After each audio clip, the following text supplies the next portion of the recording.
मैं जानता हूं बहुत से ऐसे हमारे मसीही भाई बहनों को जिन्होंने अपनी जिंदगी में इतने गुनाह किए हैं, इतनी गलतियां की हैं, इतने पाप में जीवन को गुजारा है कि अब शायद उन्हें लगता है कि परमेश्वर हमें कभी भी रिसीव नहीं करेंगे, परमेश्वर हमें कभी स्वीकार नहीं करेंगे, हमें कभी कबूल नहीं करेंगे, कभी भी अपनाएंगे नहीं। लेकिन मैं आपको यहां पर बताना चाहता हूं कि बाइबल में जब हम एक कहानी पढ़ते हैं, ये कहानी प्रभु यीशु ने बताई थी कि कैसे वो अपने बच्चों को रिसीव करते हैं। ये कहानी है प्रोडिगल सन की, एक उड़ाऊ पुत्र की, जिसने अपने पिता का विद्रोह किया और कहा कि जो कुछ भी मेरा है मुझे दो, मैं अपनी लाइफ को अपने तौर तरीके से अपनी मर्जी से बिताना चाहता हूं। उसने सब कुछ लिया और शहर में चला गया, जहां पर उसने बहुत से लोगों को अपना दोस्त बनाया जिन्होंने उसके पैसे को देखकर उसके साथ दोस्ती की, और उसने अपना सारा वो जो पैसा था गुनाह में उजाड़ दिया। सारा पैसा खत्म होने के बाद जब उस देश में फेमिनाइन पड़ा, काल पड़ा, तो वह भूख से मरने लगा, और तब उसके पास कोई जॉब भी नहीं रही, कोई काम नहीं रहा, और खाने के लिए भी कुछ नहीं बचा। जब वह सूरों के साथ रहने लगा तब उसने सोचा, उसके दिमाग में आया कि मेरे पिता के घर में जो नौकर रहते हैं वो भी इससे जो मैं अब खा रहा हूं बेहतर खाते हैं, अच्छा खाते हैं, तो क्यों ना अपने पिता के पास जाऊं और माफी मांगूं और कहूं कि मुझे इन नौकरों की तरह ही रख लो।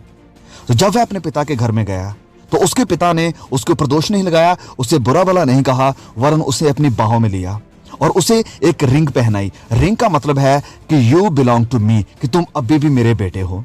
और उसे एक नए जूते दिए, जिसका मतलब है कि मैं तुम्हें एक जीने के लिए नया मार्ग देने वाला हूं, एक नई जिंदगी देने वाला हूं, एक नया तौर तरीका देने वाला हूं। तो इसी प्रकार अगर आप भी अपने आप को कमजोर समझ बैठे हैं, अगर आप भी शर्मिंदा हैं अपनी गलतियों, अपने गुनाहों, अपने पापों के कारण, और आपको लगता है कि शायद परमेश्वर आपको स्वीकार नहीं करेंगे, तो ये कहानी प्रभु यीशु ने आप और मुझ जैसे लोगों के लिए ही बताई थी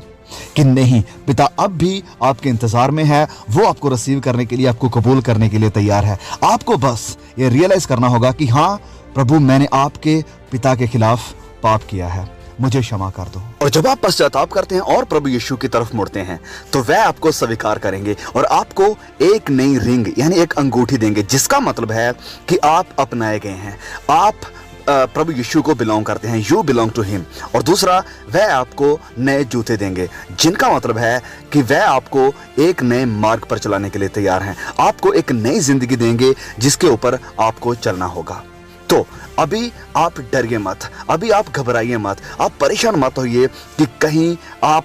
ठुकराए तो नहीं जाएंगे, कहीं आपके ऊपर दोष तो नहीं लगाया जाएगा। नहीं मेरे भाइयों, मेरे बहनों, प्रभु यीशु ने यह कहानी इसीलिए बताई थी ताकि हमें ये हिम्मत मिले, हमें ये हौसला, ये दिलासा मिले कि हमारा पिता हमारे इंतजार में है और वह हमें गले से लगाने के लिए तैयार है। अभी प्रभु यीशु के पास आइए। May God bless you all.